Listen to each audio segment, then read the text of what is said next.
I'm David Bickford, and I was the former legal director for MI5 and MI6. And people were arrested with the bombs on them. How much is the public unaware of? 90%. Many sort of Russians, Chinese go to universities to get information. Well, I think that's going operational, and I wouldn't go into it. In the days when I was operating, the biggest problem were people who were fantasists. To convert intelligence into evidence. I think fake news is a massive threat. Putin has his eye on Ukraine and he's not going to stop. The only way he will stop is if the West stop him.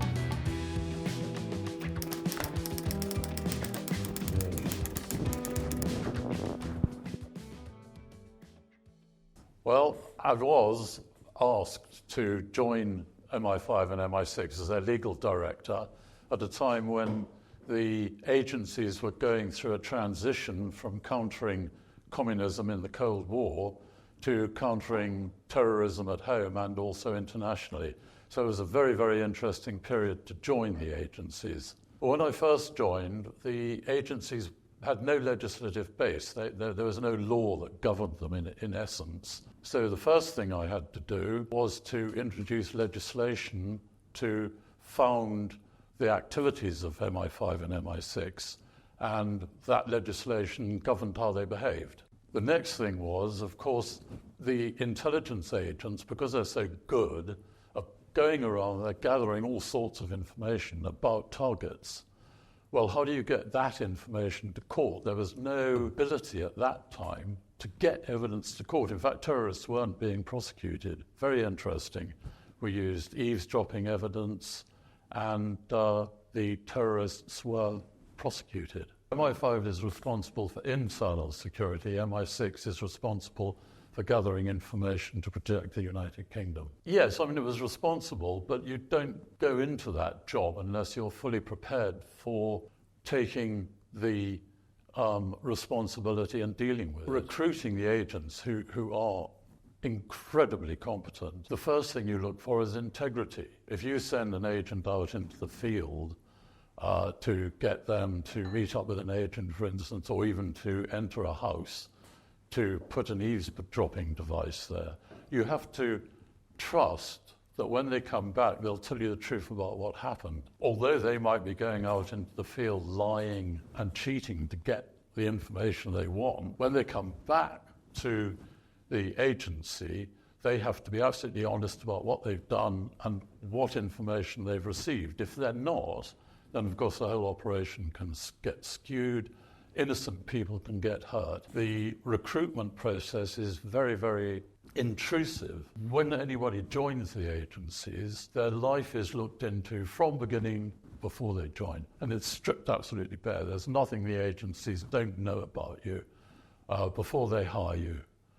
That allows them to be able to understand who you are, how you're going to operate, and therefore it's much easier for the agents themselves to work. They're being trusted. Everybody's open to apply. There is no discrimination, sex, religion, anything like that, disability, whatever.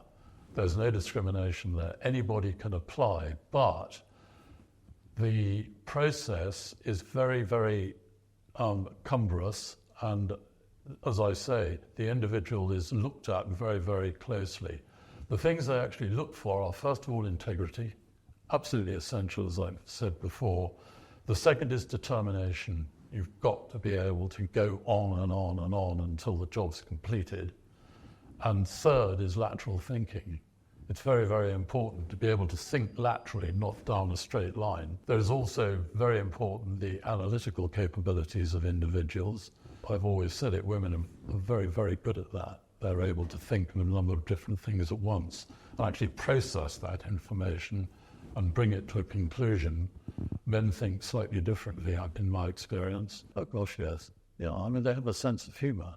If you're under that sort of pressure that they are under, a sense of humour is very important. They live like normal people. 90%. Why? They're operating in secret. If they don't operate in secret, then obviously they're not doing their job properly. There has to be very, very detailed information about that particular individual. Not only does the information come in, it has to be corroborated by a separate source before the agencies can actually start targeting an individual. Therefore, it's very labor intense, it's very expensive. Therefore, so much of this work goes on that the public never get to hear of. They get to hear of the trials, they also get to hear of the things that go wrong. And those are the two elements that they get to hear of. Otherwise, all this stuff is going on. They have no idea that it's actually progressing in order to defend the state. But there were a number that I know for a fact that were foiled. And people were arrested with the bombs on them. Cyber, the fake media, many sort of Russians, Chinese go to universities to get information. They'll try and recruit people to get information.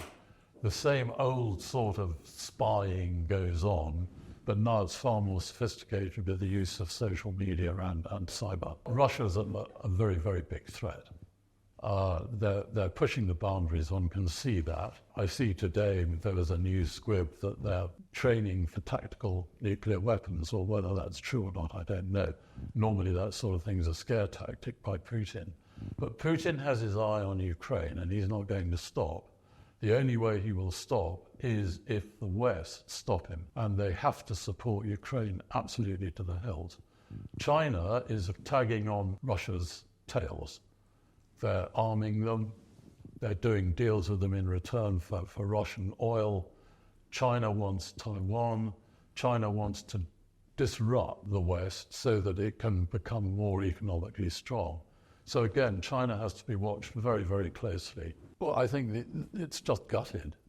I mean, if somebody's hurt, real sadness, a sense of failure, whether or not something failed, because it may very well be completely out of one's control, something slipped in that just wasn't on the radar at all. There are two problems. The first is manpower, and in order to keep going with all the targets you've got, it's just not possible.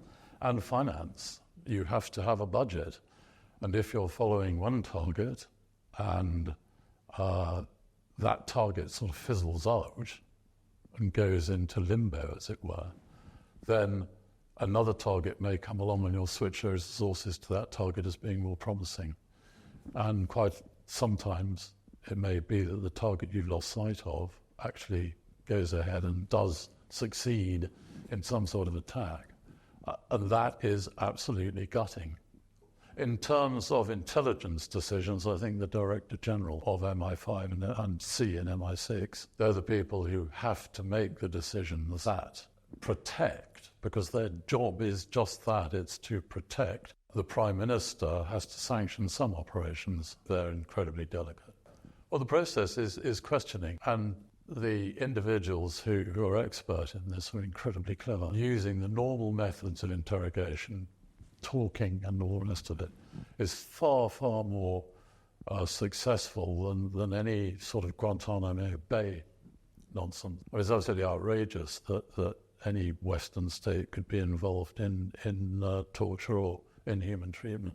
I think the most difficult part of the job was trying to convert intelligence into evidence. When it goes to the judge, finally, you have to be certain in your own mind that there won't be anything there that is going to be useful to the defence, but you've got enough to succeed in the prosecution.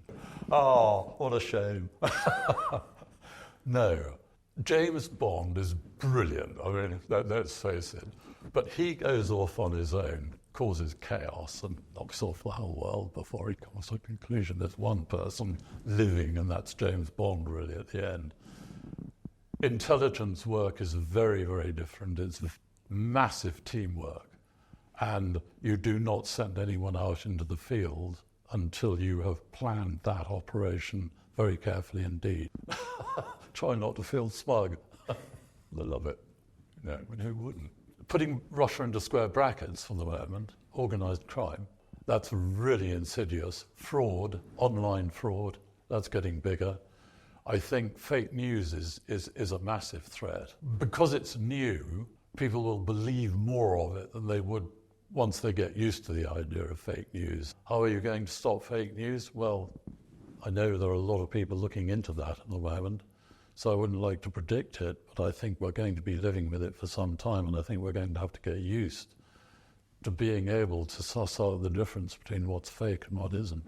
I mean, in the days when I was operating, the biggest problem were people who were fantasists, who used to sort of come up with some story, and that would waste time running it down to find out that actually it was a complete fantasy. And that was annoying because you're wasting money and time of officers